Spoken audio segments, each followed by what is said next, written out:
For that report, and we should note that CNN has not been able to independently verify Pakistan's claim to have shot down 5 Indian aircraft. Erica?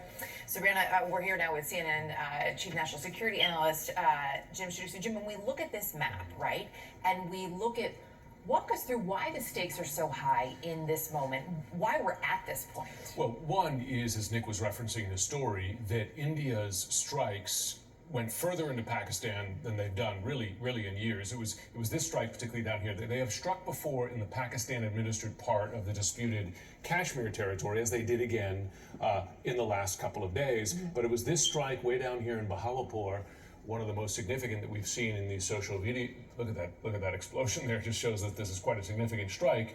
That's deep in Pakistan proper. So that's a direct attack on Pakistani territory, and that's the one where you have Pakistani officials saying this is a violation of our sovereignty. Right, and we heard them say there, look, we will respond at a time of our choosing, with means of our choosing. What does that retaliation look like? And can it be done without further escalating where we're at? So the question is, where do they strike, right? Does Pakistan strike inside the India-administered part of Kashmir, which has happened, and sadly in this conflict, every couple of years. I was looking at my notes. It's every few years, 2019, 2016, 2014, 2013, where you have an exchange of fire of different size and significance.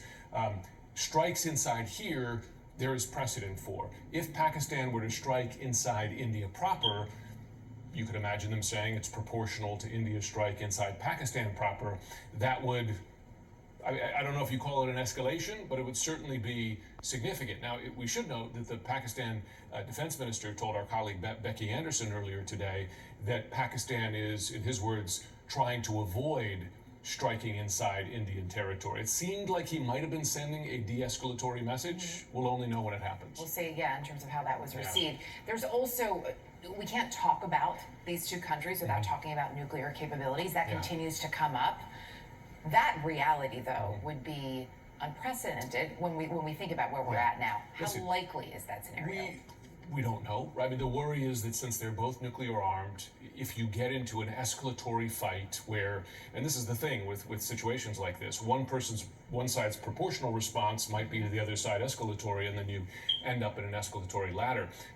The most recent time it got quite close was in 2002. I was there at the time when tensions were so high that U.S. officials were alarmed that it might have led to a nuclear exchange. Since then, I've been speaking to U.S. military officials. They believe both Pakistan and India have managed to keep a lid on the worst escalation scenarios. But listen, anytime you have two nuclear powers, and by the way, one of them just shot down another one of their jets. So, I mean, I know Pakistan is claiming they shot down 5. We haven't confirmed that, but French officials are telling us that they did shoot down at least one of India's jets, and that just shows you small encounters can lead to bigger ones. Yeah, absolutely. And it is further evidence of why it's so important to keep a close watch on all of this. Jim, really appreciate it. Thank you.